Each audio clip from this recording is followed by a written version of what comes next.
is Smelly Boy. He's like, Pepper. You guys aren't a rose garden either, so. You are way smellier than either of us. Do you know that? Do you know that you're a stinky boy? How dare you? Don't embarrass me in front of the internet. It's like, whatever. Anyway, hello. Your mother was a hamster. Your father smelled of elderberries. Yeah. Welcome, everyone, to another installment of the Isolated Literary Society presents Cowboy Feng, Space Barn Grille. We are in the home stretch. I suspect we will finish tomorrow. And then I have a concert on Saturday. Don't forget, mark your calendars or hit set reminder on YouTube. I have doing a live stream concert at 5 p.m. Pacific, a little earlier than the streams. And I am learning a song that is mentioned in the book. Very exciting. I might learn two if anybody strongly requests one, but I'm currently working on one of them. I'll have to come on Saturday. I don't know which one. Anywho, Savvy, Esty, welcome. Esty is back. Thank you for being on time. Was she here yesterday? She might have been here yesterday. Yeah. Anyway, so I was going to say, let's just get into it, but I'm going to give it just another minute for people to get their notifications and show up, since Michelle's not here. Yes. Mustn't stop for that, Michelle. Anyway, Pepper's here. He's just off camera. He's just in the corner. There he is. Hi, Pepper. Hi, baby. How you doing? Are you ready to hear the end of the book? You excited to find out what happens? You excited to find out where Sugar Bear's homeworld is? Spoiler alert. No, they've been asking the question. No, I meant, I was going to be like, it's Earth all along. Oh. Oh, no! I don't know. Seems like the kind of, I'm always expecting some sort of weird twist. Yeah. Oh, Pepper. You gonna leave? Are you gonna go away? Okay. Maybe Pepper's gonna leave. He wants to go hang out in his box. Yes. Or lie on some paper. Yes. Just like a cat do. All right. Well, that's maybe enough chit-chat. Nonsense. Let's do a quick recap where we were. Well, lots of action yesterday. Justin and Claude, the Tweedledee and Tweedledum of Sugar Bear, came and shut up the place. We lost Fred. Rest in power, Fred. And now Carrie is around and trying to gain some sort of sanctuary, although she has dropped the news that there are nuclear missiles already headed for the planet, and there's allegedly no way to stop them. Big stuff. Okay. Oh, and we also found the most important piece of information we found out right at the end of yesterday is that Susie and Justin, who we don't like, and is the only remaining person we know of from Sugar Bear's foot soldiers, who is still alive. Because Claude and Sergeant Iverness were both killed in the last chapters. So they just found out that Sissy and Justin are staying with Monsieur Rudd. And Christian switched. Oh, also Christian switched sides. Yeah. He's on our team now. He was a foot soldier. But not that. But they kind of weren't sure about that. Yeah. They never knew of him as definitely a foot soldier. Like with Justin and Claude, they almost always knew. As long as they've known there's a Sugar Bear, they've pretty much known Justin and Claude were bad dudes. To blow them up. Anyway, so we're going to start off with another intermezzo. Her eyes, they shone like diamonds. You'd think she was queen of the land. The Black Velvet Band, traditional. Carrie woke up shivering, with dawn just barely hinting its arrival. The sheets were soaked with sweat. She pushed them off the bed. She opened the window, suddenly in desperate need of air. When the window wouldn't open, she almost smashed it. Then she almost screamed. It opened at last, and the air tasted good, but was so cold that it sent chills through her. She shivered for a moment and looked for something to pull over the flimsy gown she was wearing. After a while, she found a big, thick, blue terry cloth robe. After that, she felt a little better. She lit a cigarette and stared at the purples of the night sky. She couldn't remember what her dream had been, and she wasn't sure she wanted to. The cigarette and the robe suddenly made her feel like an old woman, and she had a vivid image of herself that way, old, alone, wrinkled, alone, alone, alone. She stubbed the cigarette out and walked back and forth, driving the thought from her mind. Then sat in the fuzzy orange chair and rocked back and forth, singing softly to herself until she felt better. Once again, as it had so often, she wondered if she could be a singer. Everyone said she could. Even Madame Jean. I don't actually know how that Jean. It's still Jean when it's a woman's name, right? Jeanne in French. It's still Jean. Oh, you would know better than I. I mean, obviously. I don't know why. Yeah, I know I'm looking at you. I'm the one who's taken 2 years of French 20 years ago. I would assume that there was some slight difference. Madame Jean. Yeah, I'm not totally sure. Anyway, we're just going to say Jean. Like even Madame Jean, her voice coach, who would rather die than give someone a compliment, had as much as said she could make a living doing popular music if she was willing to give up bel canto. Sniff went Madame Jean. And Carrie wanted to. She knew that. To be in front of people, pouring every last hidden secret from her soul out through her voice, and watching them light up or cry. Yes, that's what she wanted. And she could do it too, but you can't please everyone. Some people wouldn't like her. They would say she was too breathy or too free with her melody lines or didn't move well. And they would be wrong, but they would say those things, and they would say them to her, and she couldn't stand that. It would destroy her. Well, it would, wouldn't it? As she lit another cigarette, she realized if she had any more, Madame Jean would be able to tell she'd been smoking and would bawl her out. The thought made her wince. She put the cigarette out and went back to bed.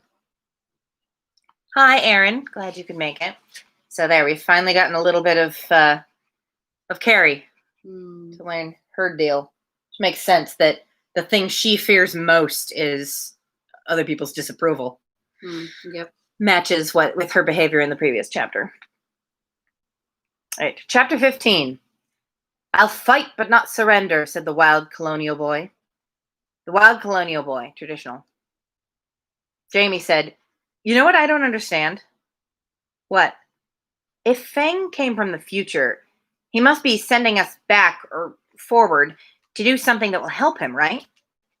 Oh, I suppose, I said. Well, if Sugar Bear can really communicate with the future, like Christian says, then they can tell if they've won or not just by checking a little further. And for that matter, so can Feng and his people, right? Jamie. Yeah. Sweet Jamie. Do not try to apply logic to time travel. No, indeed. Time travel, which is impossible, as we all know. If it were to become possible, we have no way of guessing how it would actually work. That is just... Yeah. There's no going, well, then logic. No, Jamie, my sweet summer child. Sweet summer asshole. Yeah. Libby cleared her throat. As I understand it, she said, no one can actually communicate with the future. All you can do is send messengers back to find your people and tell them things. It is a very difficult process and very expensive, even for them. Sugar Bear must have learned that Feng had found us, Fred, Rich, Eve, and I, and that we were on their trail and sent someone back to have us stopped. At the time, we didn't know what we were looking for, but they couldn't have known that. Jamie said, I still don't get it. If they're from the future, they must know how it turns out. So it's like, whatever we do doesn't matter. Again, Jamie, stop. Libby shrugged helplessly. I don't know. I'm just a hired hand. They never told me any of the technical stuff. They, said Jamie. You mean Feng? Yeah, I mean Feng. He recruited you himself. I would have said hired, but maybe recruit is more accurate. Jamie looked up at the picture that adorned the arch that connected restaurant to bar. I did too. His smile no longer looked cheerful. It was now evil, manipulative. Man, I'd like to meet him, said Jamie. Why? Said Libby. He's from the future. Who wouldn't like to meet someone from the future? I mean, aren't there things you'd like to ask him about? I'd rather meet someone from the past, said Libby.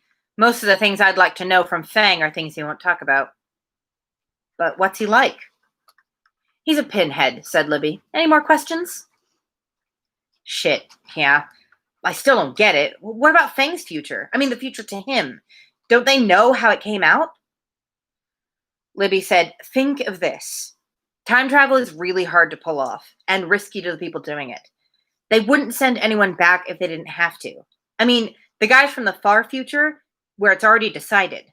So one side can't send anyone back because they lost, and the other side either doesn't want to waste energy, or sending someone back to say it worked out would prevent it from working out, so they can't do it. That makes sense, I said, as much as any of this does. Okay, said Jamie. So what we have to do is get information back to the future that will give Feng's people a chance against Sugar Bear. Right, said Libby. And we've already got something because they don't or won't or something know who the enemy is and what the whole thing's about. Tom said, is it enough? Libby said, I don't know, probably not. If we could tell them where Sugar Bear's homeworld is. What if it moves, said Christian suddenly. I mean, what if they change it? Why would they do that? I don't know. It's just that you're assuming that the place that's their homeworld now is the same as what will be their homeworld in however many 100 years. A point, said Libby. In fact, that's just what they've been doing. I said, it seems to me that anything we can find out is bound to help. If we can only learn where they used to be, that may help them track down where they went. And what I'm hoping is that the physician is from Feng's time, which means he'll know the answer we actually want. Christian nodded. Libby said, anything else? Yeah, said Jamie. I think we should get on with it. I'd wait until nightfall, said Christian. They might have people keeping a watch on the house, though I doubt they'll suspect anything. It'll have to be tonight, though, said Carrie. They'll all be gone by tomorrow. You too? Said Tom. She nodded. That's the plan. I just needed a place to stay tonight. How is it you were planning to get off planet?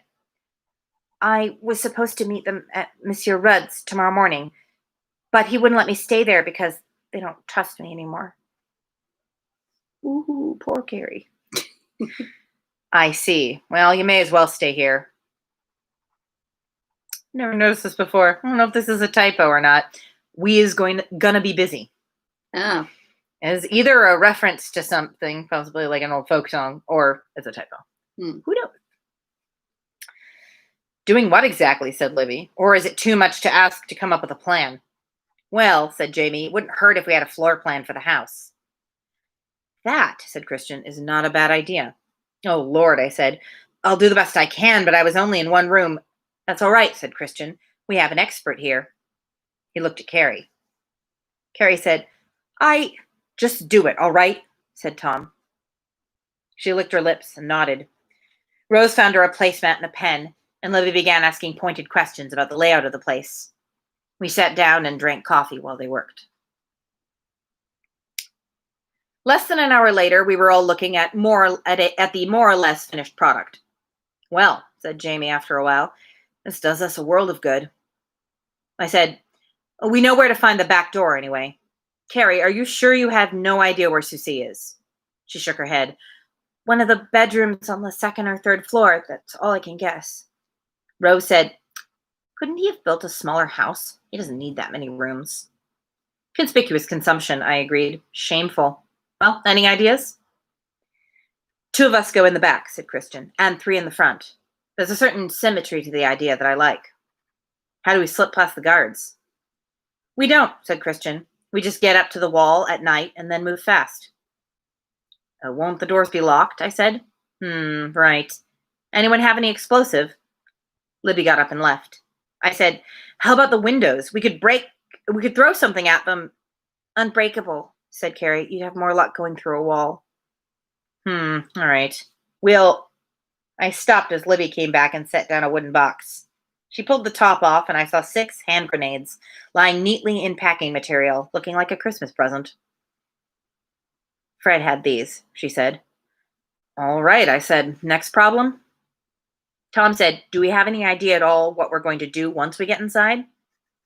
I said, if something happens to Monsieur Rudd, I won't shed any tears, but the important thing is that we have to get Justin or Susie to tell us how to find the physician, so we can get him to tell us where the home planet is, unless we're really lucky and Justin or Susie knows. I doubt it, I doubt it, said Carrie. Tom said, does that mean I can't kill Justin? Carrie made a small noise. I said, not before we find out what we have to find out. Tom looked unhappy, but didn't argue. Tom got real bloodthirsty all of a sudden. Yeah. I can understand him joking about wanting to kill Justin, certainly. But, I mean, he's been wanting to kill Justin for a while. That's true.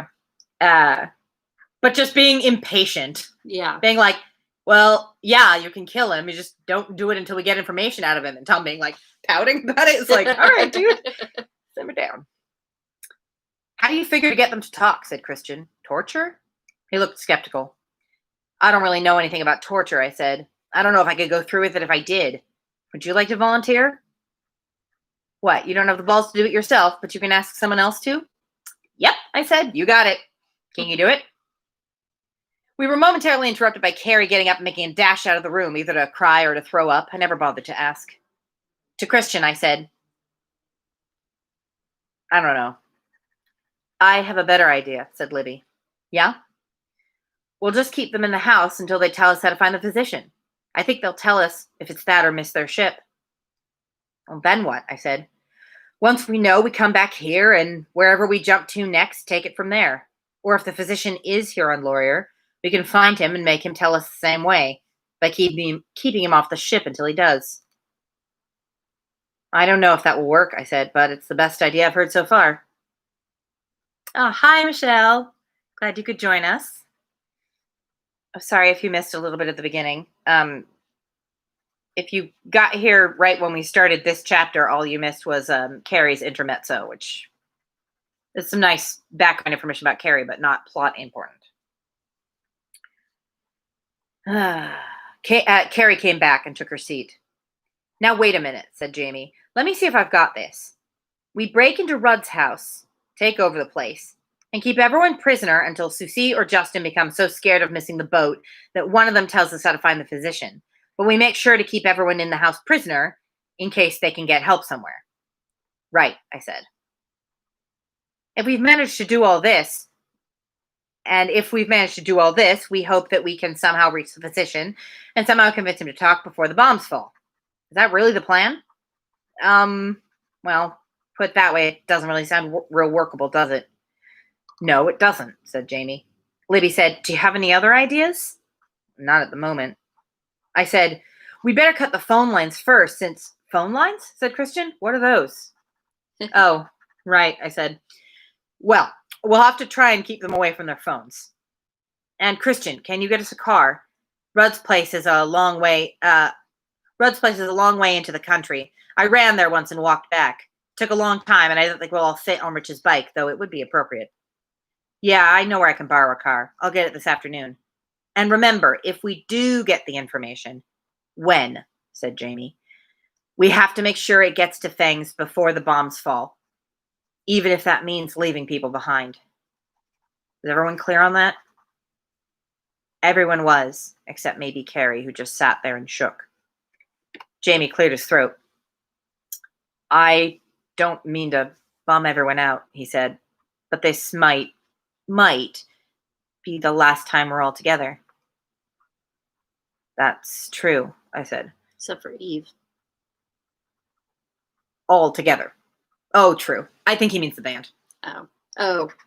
Because no, they're not all together. Their whole team isn't all together one way or the other because Fred and Rich. Well, yeah, but yeah.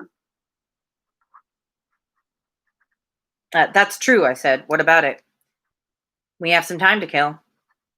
It took me a minute to figure out what he was suggesting, but then I nodded, and Tom and Rose figured it out at the same time. Yeah, said Tom. I'm up for it, I said. Rose just nodded as we stood up and went into the back room for our instruments. Tom tuned his mandolin and I tuned up the banjo.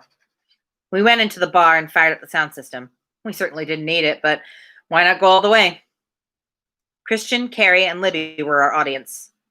I played the opening 2 bars of The Mermaid. Then Jamie and Tom came in, rhythmical drive and elegant taste, followed by Rose, late as usual, missing the beat as usual, but creating harmonies and counter melodies that made the song irrelevant. It was music, and it was her and it was us. We fell into sync, and the verse began to sing us right on cue. We rose and fell with it, as if we were playing to assembled millions, for the music was our energy. Rose attacked the lead break like she'd keep the damn ship floating herself. Tom's mandolin giggled around the edges, and I thought I was just frailing along with Jamie's rhythm until I realized some of the themes the fiddle were playing were the banjo licks. Jamie launched into Peter's song before the last notes of The Mermaid had died, and that fell headlong into Botany Bay. Silly Irish tunes they were, and a silly Irish band we were, but there was a place we could get to where the songs would play us, and it was there that evening. Tom sang Sean Phillips' Ballad of Casey Dies, and by the end I was choked up to where I could hardly sing. Christian joined us on Jamie's 12-string for Old Joe Clark and caught the speed up, and for a while he was with us too, which broke the mood because his guitar laughed and teased the fiddle and egged me into bigger and bigger chances until it was far too fast to be doing the things we were all doing, and at last it ended and he sat down as if nothing had happened at all. I was feeling the end of set kind of pleasant exhaustion when Jamie started the lopsided, almost rock rhythm of Blackjack David. Tom's mandolin was barely audible, doing some sort of off-kilter scale that sent shivers down my spine, and the fiddle played the melody by playing something else, then came back and dropped down as we stumbled into the first verse. Jamie started singing with his usual gusto, but there was a melancholy I couldn't shake, because it seemed to me this little band of Irish-playing fools actually maybe had something, and I doubted we would ever have a chance to go where? Maybe the future. What could the future hold for 4 musicians like us? My one wish at that moment was that I would have had the chance to find out. I didn't think it likely. The last verse of Blackjack David came, and we all threw in that extra burst of energy that tells us in the audience that we're going to end the set with it. Tom and Jamie and I caught the harmony, and the fiddle screeched and clawed to a terrible high place from which it would never come down, and it didn't, just stopped. And I turned and waved goodbye to verse, song, set, and maybe band. We said nothing to each other as we stepped off the stage. I put my instrument away. Libby caught my eye and gave me a hug that I needed. There was really nothing else to say. Whew.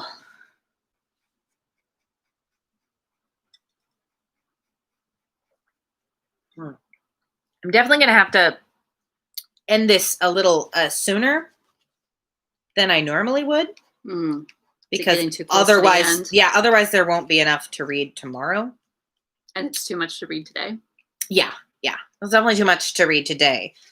It's just, unfortunately, it's just, sometimes we just hit that sweet spot where it's like, there's just enough for 2 days left, but like, you can't tell that until you're maybe only 2 days out. So yeah. Intermezzo. The red-haired girl just kept on smiling. Young man, with you I'll go, she said. Red-haired Mary, traditional. The music was loud, the beer strong, the bar crowded. Each was dark in its own way. She'd been there for half an hour and had already been hit on 3 times. The first was the guy sitting next to her, a short man with a receding hairline, who seemed nice but dull. The second looked like a musician and might have been interesting, but she wasn't in that sort of mood. The third was a bodybuilding type who looked like he probably couldn't count to 11 without using his toes. The fourth came as she finished her drink, and another bottle of Juliana Dark appeared in front of her. She looked a question at the bartender. He nodded to her left. Number 4 was tall and blonde, with a square jaw and a good tan, probably acquired out of a bottle or in front of a cancer lamp. Instead of talking to her, he went up to the guy who was in the next stool and said, "Hey, friend, I'll buy your next 2 drinks if you give me your chair." There was maybe just a shade of intimidation in how close the big guy stood, But Short but Dull shrugged and moved. Tall and Blonde signaled the waiter, paid for 2 drinks for the guy, and sat down. Hey, at least he actually did it. Yeah. Hi there, he said, showing off his teeth. They weren't bad teeth. Tolerable. Hi. Thanks for the drink. My pleasure. I'm Jacques. Susie. You know, you are just about the cutest babe I've ever seen in here. Just about. He laughed, a big, easygoing laugh that probably turned some girls to jelly. All right, he said, the cutest. When she didn't respond, he said, I figure if you're about the best-looking woman and I'm the best-looking guy, we ought to be sitting together, don't you think? She wondered how much of a joke that was supposed to be. She said, I like this place better when they have live music. Yeah, me too. Want to go somewhere else? Maybe in a while. Sure, whatever you want. An hour later, they were in his car on the way to her apartment. 15 minutes after that, she watched as if from a distance as he undressed her and kissed her nipples and did all the other things that he must have thought made him a magnificent lover. Then he was on her, then he was in her. She gave him a few perfunctory scratches on his back with her nails and wrapped her legs around his hips until he came. Then, as he lay on top of her, breathless, she came back to herself. She placed her palms against his chest and pushed. I didn't come, she said. What? I didn't come, you bastard. Hey, you're a horrible lover, clumsy prick. Now look, get your smelly body away from me. He stirred and looked at her, an expression of amazement just beginning to cross his face. What's wrong? Didn't you hear me? You're terrible. You're the worst lover I've ever had. It had been building for days and it exploded. Ever. Do you understand me, you stupid asshole? Just get out of here. I don't ever want to see you again. If you don't get out of here now, I'm going to call the police. By now he was kneeling in front of her, staring stupidly. Get out of here, she screamed. He scrambled into his clothing and practically crawled out of the apartment, too quickly for her to get all the bitterness out of her system, but enough for a while. She heard him close the door, quietly, not slamming it. She lay face down, naked on the bed, and did not cry. She'd do it again next weekend. She was 17.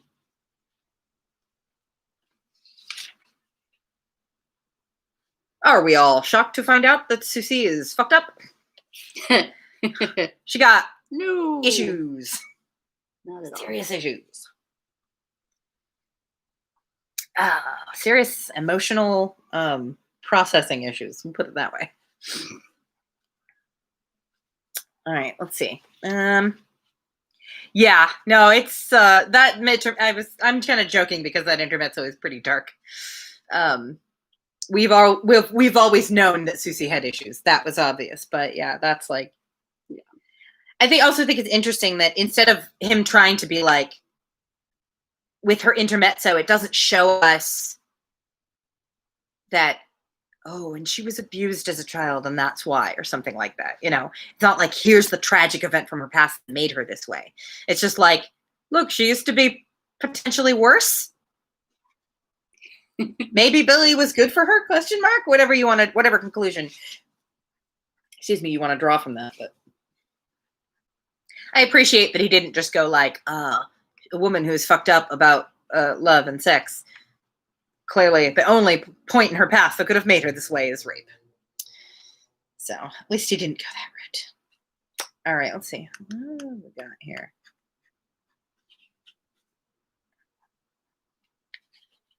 Oh, there's another intermezzo. I thought we only had 2 more. I forgot. The mystery deepens. Mystery intermezzo. Okay, hold on. So we've got a chapter, an intermezzo, a chapter, and then the epilogue. Ooh. So maybe I'll read chapter 16, and then we'll have an intermezzo, the final chapter, and the epilogue tomorrow, which might be a little on the short side, but we can also, have a little chat about the book afterwards. I don't know. Once it's all finished. The discussion time. I mean, I think that this chapter and everything else would probably do for reading tomorrow, but I don't want to cut short that early. So I will do chapter 16. I took old Riley by the hair, shoved his head in a pail of water. Riley's daughter, traditional. Just occurred to me that this would be a really good place to end if I had timed the days better. Because Oh, yeah. before, they go into battle. But I'd rather read this chapter and end on more of a cliffhanger than cut it short at like half an hour today. So. Sunset fell upon New Quebec, the white of Laurier's sun, Chaucer, sending rays dancing off the reflective windows of the grain exchange, splashing up the long, narrow corridor of Rue Lavelle, and sending the shadows from the bell tower of the New Hope Reformed Catholic Church to tickle the feet of the tall Gothic merchandise mart. Now that there is no living man left in the city or upon that world, let it be recorded, lest it be lost as so many things have been, that sunset upon New Quebec was a beautiful thing. I am sorry that New Quebec is no more. I do not believe that I could have prevented the destruction of that city, that world, yet I am sorry. I am sorry for so many, many things, but it is gone anyway, my sorrow availing nothing. It is gone, as are so many of those who were once close to me. Dead by personal violence, as Rich and Fred and the others. Dead by violence personal, as Rich and Fred and the others. Dead by violence impersonal, as those I left behind on Earth, on the Moon, on Mars, and on Laurier.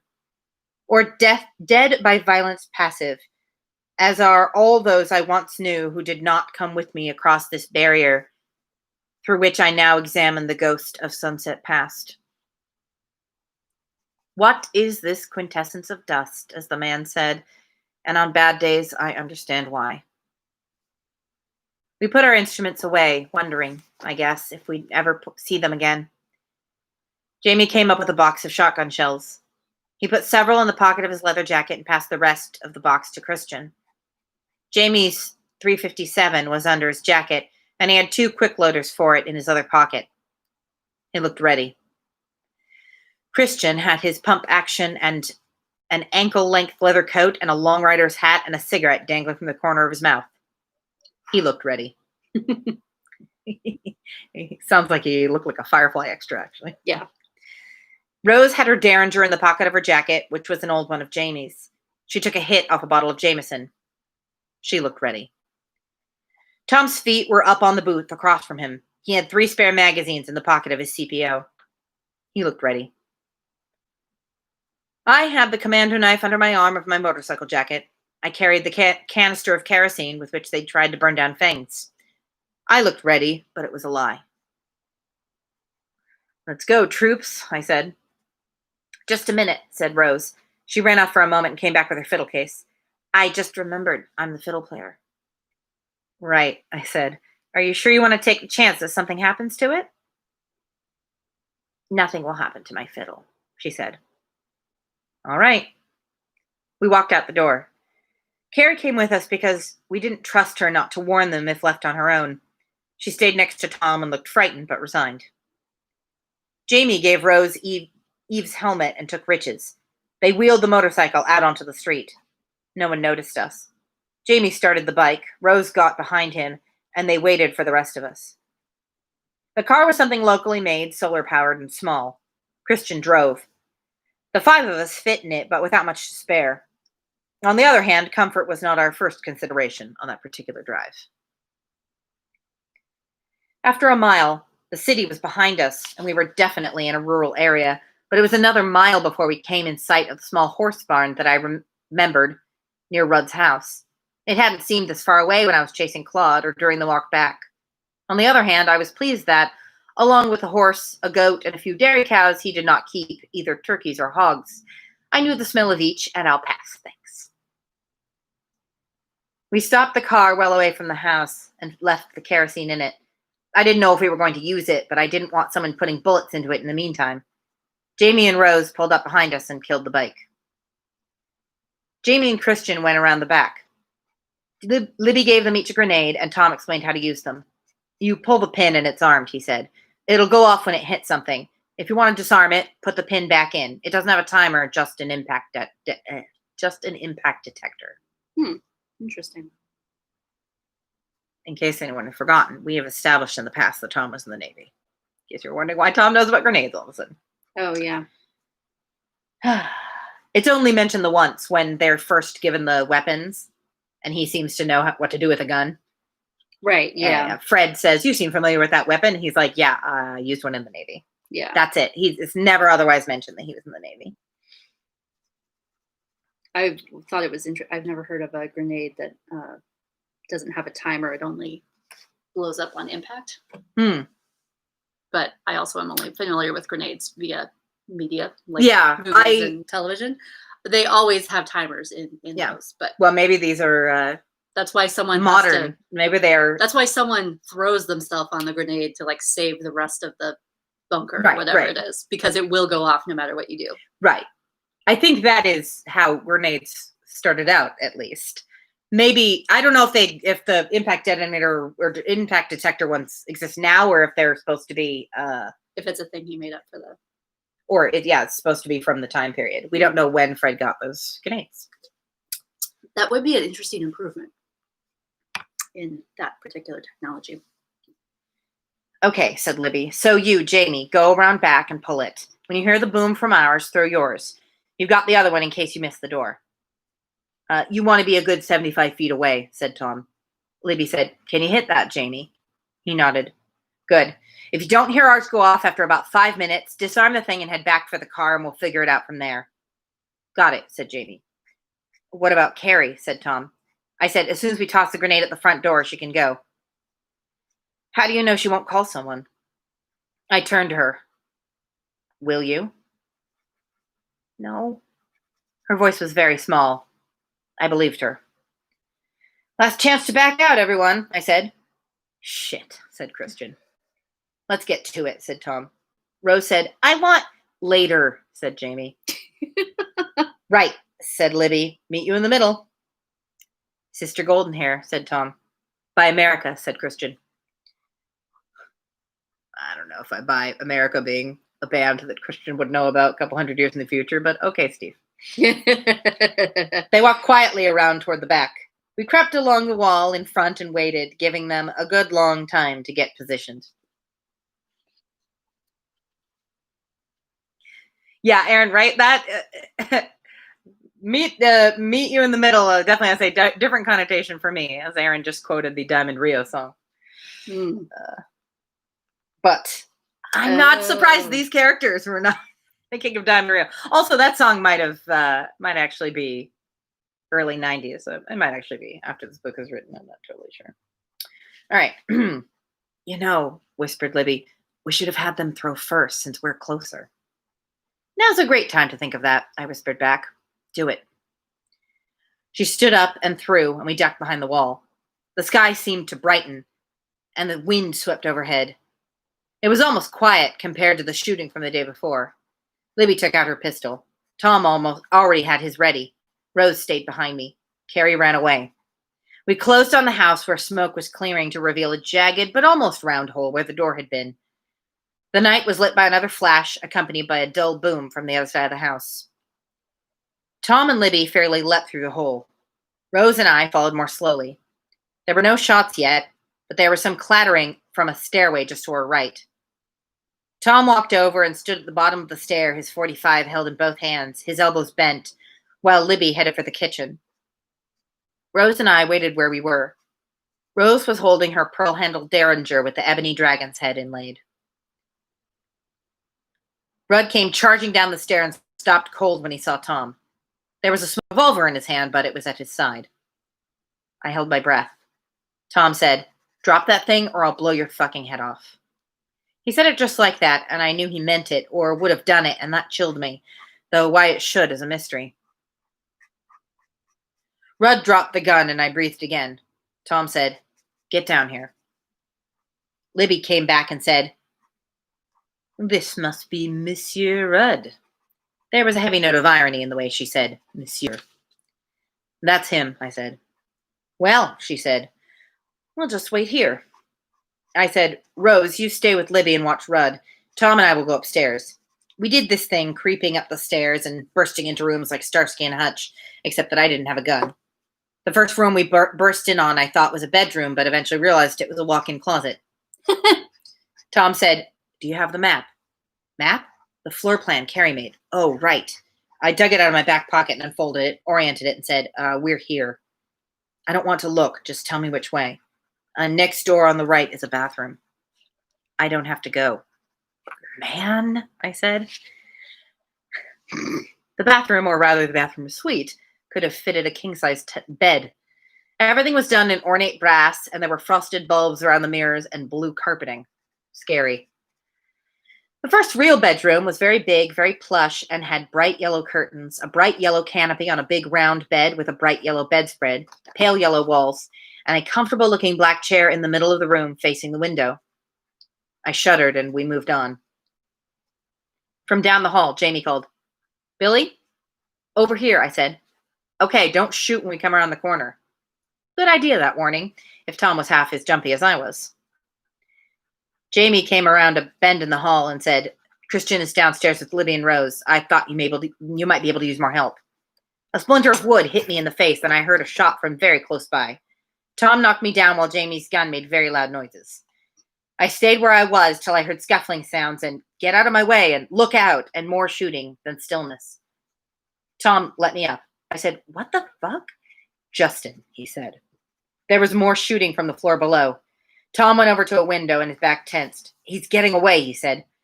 He hit the window with his pistol, but it didn't shatter. He cursed loudly, then turned back to me. He was sitting up there waiting to nail us. He almost got you, didn't he? I touched my cheek where it stung from the ricochet, and I nodded. Tom shook his head. Jamie rejoined us. He's gone, he said. I was going to follow him, but he wrecked the bike on his way past it. That's another one we owe him, said Tom. In any case, said Jamie, no one's hurt. All right, I said. It could be worse. We finished exploring that floor, which held 2 more bedrooms and another bathroom. One of the bedrooms showed signs of being tenanted, but was not currently occupied. There was a phone in the wall, which I took off and destroyed. It took quite a while to explore every nook and cranny of that floor, and I became nervous about Christian and Libby and Rose. Before going up the stairs, I called down to them, and Libby called back that they were doing fine. We made our way up the stairs, Jamie and Tom edging in front of me, both of their guns out at waist level. In a large room, actually more like a boudoir, mostly done in red with touches of green and purple, Susie sat, smoking a cigarette and waiting for us. A white Persian cat sat on her lap and shed all over a black turtleneck shirt that was too tight for her. She also wore a pair of corduroys with torn knees and high black boots. The left had a spur. Her face was still that perfect set of angled planes. Her lips still pouted. Her eyes were still feline. She looked at me without any expression at all. My throat hurt. Tom and I escorted her down the stairs without a word being spoken. Libby frisked Susie as I frisked Rudd. Then Libby and Christian searched the house again, but there was no one else there.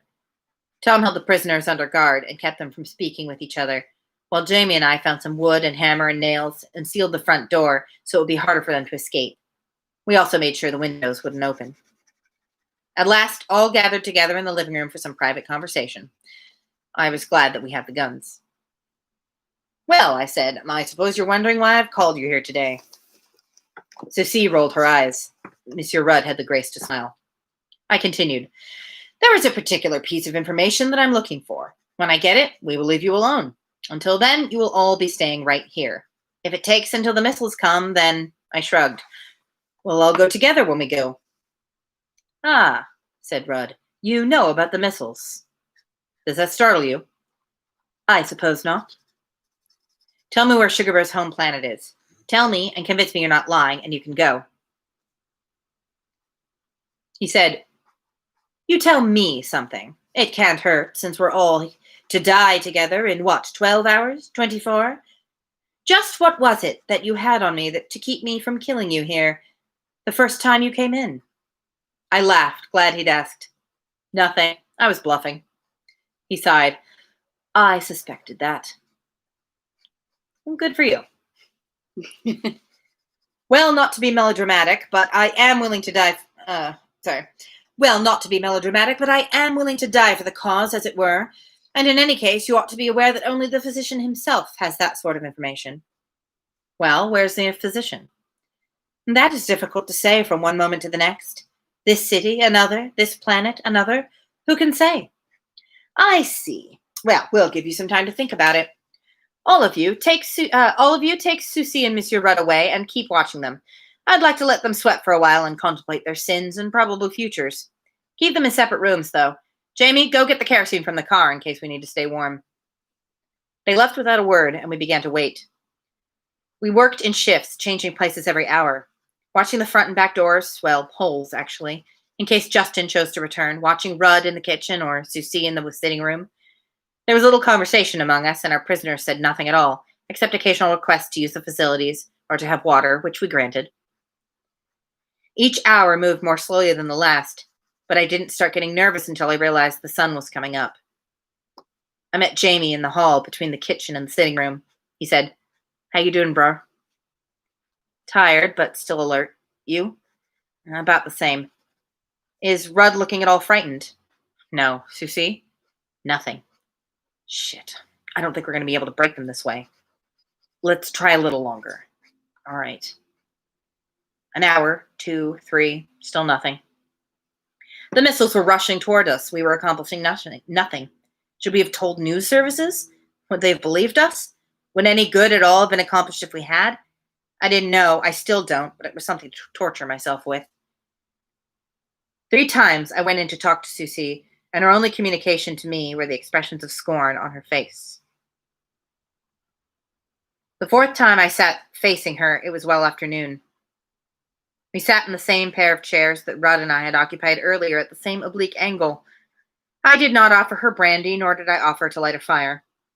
It seemed that I was more tired than she was. She met my eyes. There was no trace of friendship in hers. It would have been stupid to expect any under the circumstances. I said, "You know about the missiles, don't you?" "What about them?"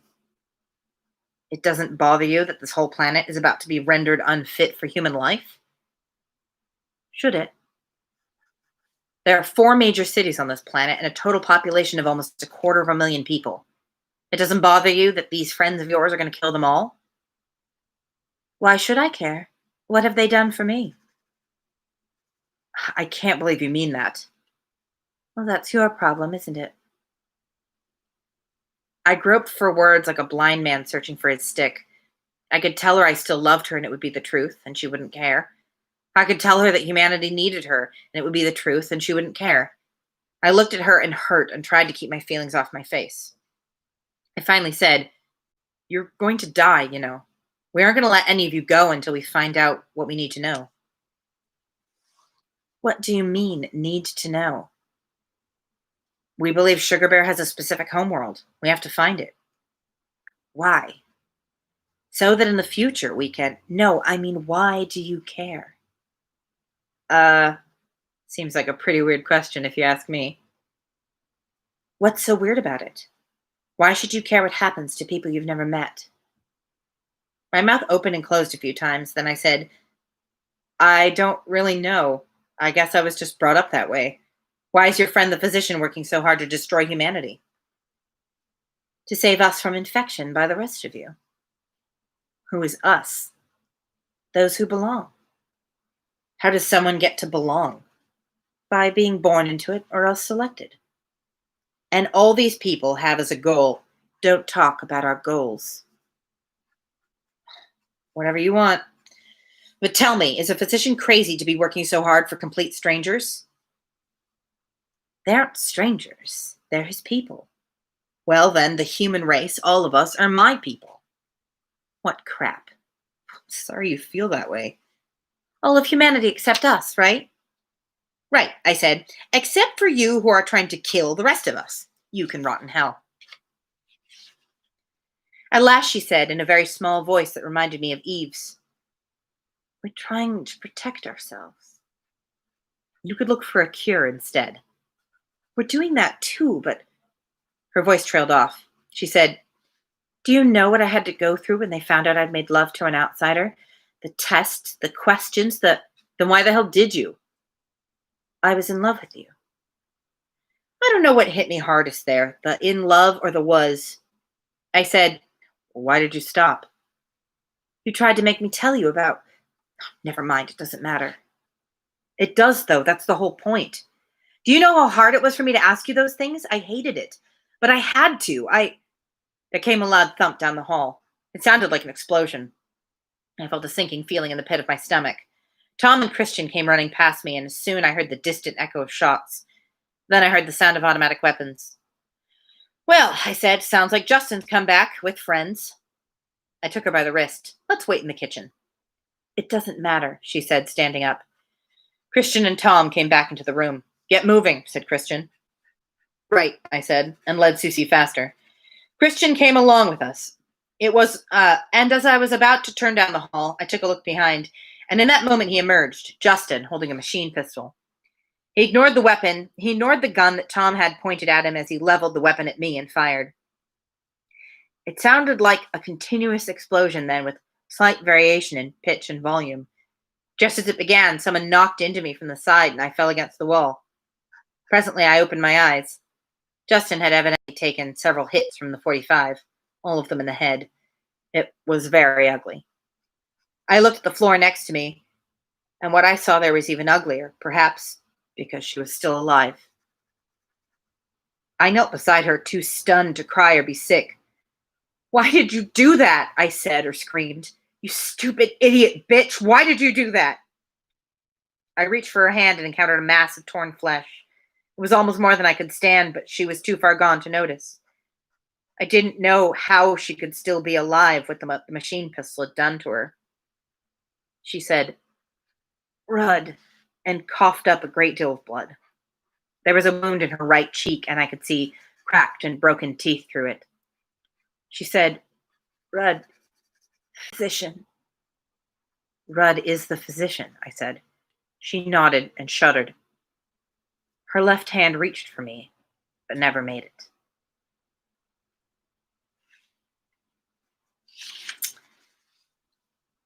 And that is the note we'll end today on. No, I guess it didn't end. I couldn't remember exactly how that chapter ended. Not so much a cliffhanger, I guess, as a very intense moment. Another one. So Susie is a horrible human being, but also she died to save Billy. So yeah, difficult chapter for how you feel about her as a character. She's both the worst that she's ever been, and also does the only good and selfless thing that she's probably ever done in her life, but certainly in the book. So little intense. Little intense. Anyway. Everybody take a deep breath. Stretch if you need to. Roll your shoulders back. Pepper is already stretching. Maybe have a glass of water. Look out the window at the sun. There's sun wherever you are.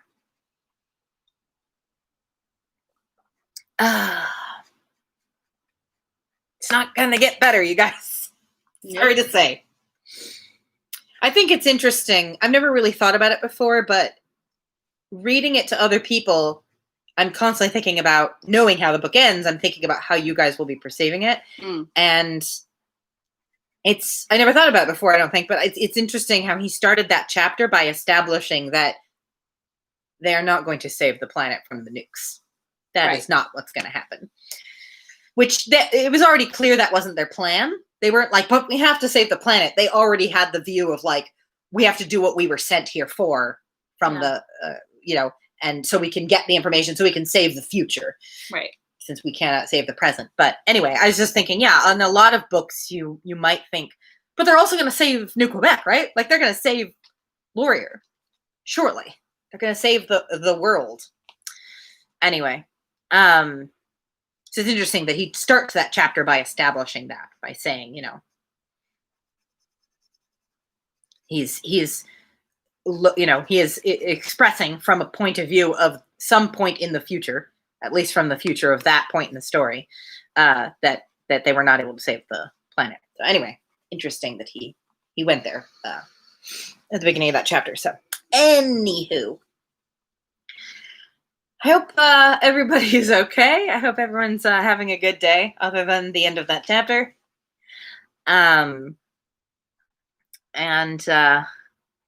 Yes, I know, Esty. What about Eve? I think I did notice that it was interesting that nobody even mentioned Eve but I guess that's because they were like, well, Eve cannot help us now, and if we can't do what we planned to do, we're all going to die. So, but it is odd that nobody even mentioned, like, what about Eve? And we're like, we'll have to try and get her on our way back to the bar or something like that if we can, or something like that. Like, I thought that was weird too. But yeah. Also kind of. They are very focused. They have limited time and they have a specific plan. But yeah, that was why I brought Eve up earlier. It's like they're not even thinking about her. Yeah, it does seem odd that they don't even mention her as part of the plan. Yeah. But I would at least expect Libby too. But Libby is also very practical. So yeah, I think everyone is really focusing on what needs to be done. So she's not a sentimental musician. Mm-hmm. No, she's not. She's just a tough, badass bartender / paramedic. Anyway, we'll be back here tomorrow, 6:30 on the dot, to finish the book. Actually, I think that'll work out to be this turned out to be actually a great amount of time, just shy of an hour, and we'll have a decent chunk actually to read tomorrow. Maybe not a super short amount as I was concerned. It's so hard to tell. I think some chapters take longer to read than others, even aside from page length. Like, just some sections just read easier. Don't worry, Esty. As he said, Feng better show up soon. Patience. She grinned knowingly, like someone who has read the book. Anyway. I'd like to ask Joss Whedon if he's read this. Oh, yeah, I wonder. It does have a very Firefly vibe to it. Honestly, I would not even be remotely surprised if he hadn't. I guess I wouldn't be, if he had. I wouldn't be especially surprised if he hadn't, just because there are so many books in the world. Right. But, yeah, I would not be even slightly surprised if he was like, oh yeah, I love that book. Definitely right up my alley. In the same way that I'm pretty sure someone who worked on the Disney Beauty and the Beast film had to have read Beauty by Robin McKinley because of like the parallels that are not intrinsic to the story and that kind of thing. Yeah. Yeah, you've mentioned that before, but I haven't. It's a little bit less. I know you haven't, but this is a little bit less obvious. But there's kind of like a vibe and just like the whole futuristic, Earth Far East combination, plus the like gritty realism. Well, but the Far East part is only. I mean, it's not East Asian it's part is only because of Feng. Yeah, but I could see him running with that. The rest of the universe, as in the book, is more French Canadian. So a cowboy. That's true. So Cowboy Feng could definitely be the name of a Firefly character. Yes. Absolutely. OST points out also killing people we're invested in. Yes, well. Well, I mean, Joss Whedon is famous for that, but he's certainly not the only one. Yeah. Julian Fellows! I was going to point out that you have blood on your hands, my good man. I was going to point out that I'm even though I've never read that book, the Beauty and the Beast book that you're mentioning, I have absolutely no doubt that if you perceive there to be a similarity, it's probably because they stole it, because Disney has been known to do that. Or even, in this case, it's not even, I mean, it kind of borders on stealing, but it's not like plagiarism. It's just like someone who worked on this storyboard obviously read it. Yeah. Liked things about it. But it's not as Disney obvious has as been like known the to. the cobbler. Yeah. That one is like, oh yeah, you totally shafted that. Straight up thievery. Yes. Aaron says Shakespeare was also into that. Well, yes. Yeah, Shakespeare was into a lot of, as the man said, horrible things. Shakespeare was not a real person. I just gave a look to camera. Anyway, let's get all the theories out there. Yeah, just get them all out there. All right. That is no killing faves, Aaron. What? We do not condone killing of faves. Dumb. Is Aaron threatening to do that? No, he just wrote in all caps, "Kill your faves." I guess he's joking. But yeah, we do not advocate for killing of faves. It's lame. Or only do it when it's important to the story and actually add something to the story. If the only thing it adds to the story is it makes everyone sad and it surprises the audience, then you're being a joss about it. Aaron was saying he was making a play on Kill Your Darlings. But honestly, that's also not very good advice. I thought he was referencing the oh no, that's Bury Your Gaze, not Kill Your Gaze. Oh yeah. It's Bury close. Your Gaze. Yeah. I thought he was referencing that trope. Yeah. I honestly think Kill Your Darlings is one of those pieces of advice that is like, I guess I don't actually know what the original intention was, if there's like more of that quote. But is that writing advice? Yeah. Oh. People often interpret it as either kill characters that you like actual darlings, or just like, if you like something, then you should cut it from the book, which that's not what it means. My interpretation of it, at least now I've heard other people talk about it, is it means like, don't be afraid to kill your darlings. Recognize when you're only keeping something in the book, but not a character necessarily, just like a line or a chapter or a story element. If you're only keeping it in because you just really like it, you just like, oh, it's really good though. Don't keep it in. That's just for that reason. That you actually have to makes learn. Sense. Yeah, that is good advice. Learn to recognize when you're just keeping something in because you're really fond of it. Yeah. But it doesn't actually help the story, or maybe even hinders the story, or is just like there are some cluttering up the book or whatever. Directors who could use that advice. Yeah, but I've definitely heard a lot of people who are just like, yeah, kill everything you like. I'm like, then what's left of the book? I mean, in some cases, it's because the actor's contract was up and they refused to sign another one. Oh, well, this is not specifically about killing characters, though. No, I know, but you were saying like only kill a character if it's useful to the story. It's not just to make everyone sad. Right. Yeah. And I was again thinking of Downton Abbey, or if it's because you can't convince the actor to come back for another season. Honestly, though, get rid of them. You do not have to kill them, though. Death in Paradise.